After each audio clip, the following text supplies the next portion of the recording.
YouTube. What's good, guys? It's your boy TD, and I'm back again with another video from Fantasy Good Sports, guys. And today's video is going to be on my top 5 wide receivers for your 2025 rankings. So, guys, make sure you hit the like button and subscribe to this channel. This is cutting edge content. So, with no further ado, let's begin.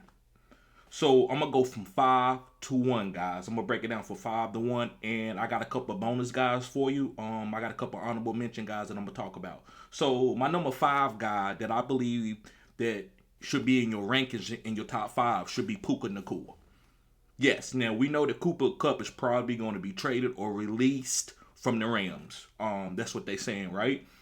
And we saw last year when both guys was healthy that Puka was getting way more targets than Cooper Kupp. So, guys, this year with Puka being the number 1 guy, and I know Matthew Stafford could leave, I'm still okay with drafting Puka as a top 5 wide receiver and him getting hyper target no matter who the quarterback is. I feel good about that because of Puka youthness, and also the Sean McVay trusts Puka Nacua. I believe Puka Nacua, guys, could be a Triple Crown winner if he stays healthy. He has the chance, and that's all we hope for, just a chance to be a Triple Crown winner. So, yes, Puka Nacua. Let's move on. I'm not going to hold y'all up on this video. Good morning, everybody. Make sure you hit the 100 symbol. Let me know that you are watching the video. But my next guy is going to be Nico Collins. Yes, from the Houston, Texas. Nico Collins. Now, I know I did a live yesterday, and I had a couple guys that said, man, I knew Nico was going to be the number 1 wide receiver out of the group. And I told them congratulations. Because at times when all guys was healthy, Nico was the best, and I have to give that.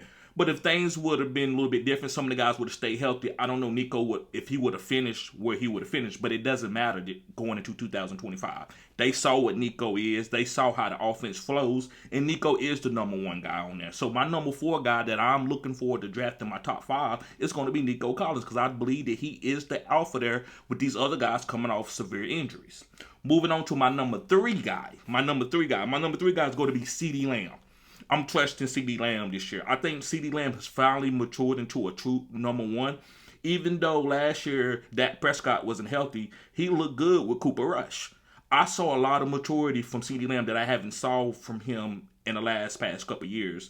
He looks like he's on a trajectory to break out and have a chance to win the Triple Crown. Remember, we always talking about just a chance to win the Triple Crown. And guys that are getting hyper-targeted like that. So, guys, I love CeeDee Lamb.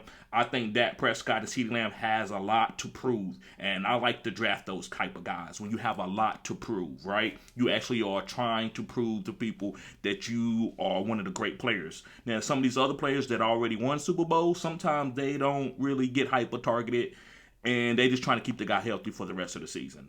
But guys like CeeDee Lamb have a lot to prove. They want to get 150 catches with 1,800 yards receiving.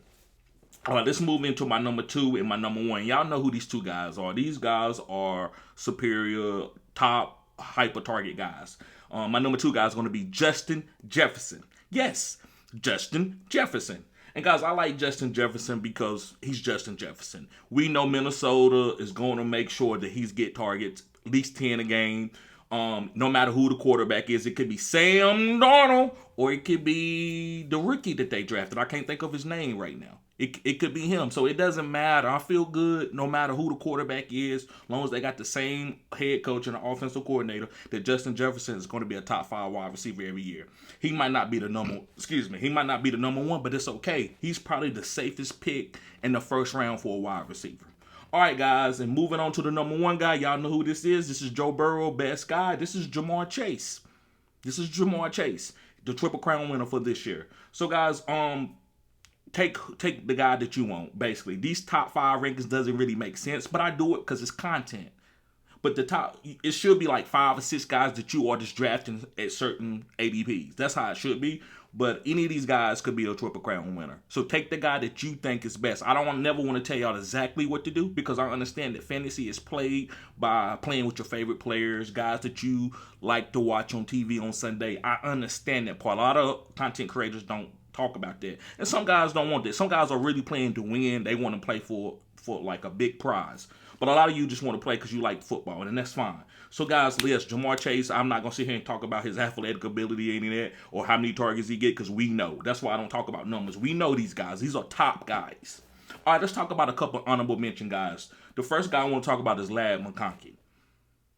I'm not saying he's a Triple Crown potential winner, but I like Ladd McConkey. I like his role. I like he's going to get a lot of targets as a slot, and he also can beat guys down the field. He's fast. So I love that combination. Also, he has a quarterback like Justin Herbert who has a lot to prove, who wants to prove people that he can win an MVP and win a Super Bowl. So I love Ladd McConkey. The next guy I want to talk about is one of my favorite rookies from last year is going to be Brian Thomas Jr.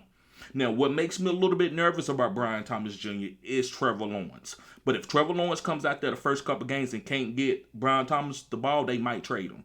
Brian Thomas played well with Matt Jones. Who? Matt Jones who? Back then they didn't want me. Now I'm hot. They all on me, Matt Jones. So Matt Jones, if Matt Jones can hyper-target Brian Thomas and he has a top 5 fantasy year, then Trevor, you can do the same thing. So make sure you get this guy the ball. So guys, thank y'all for tuning in to Fantasy Good Sports.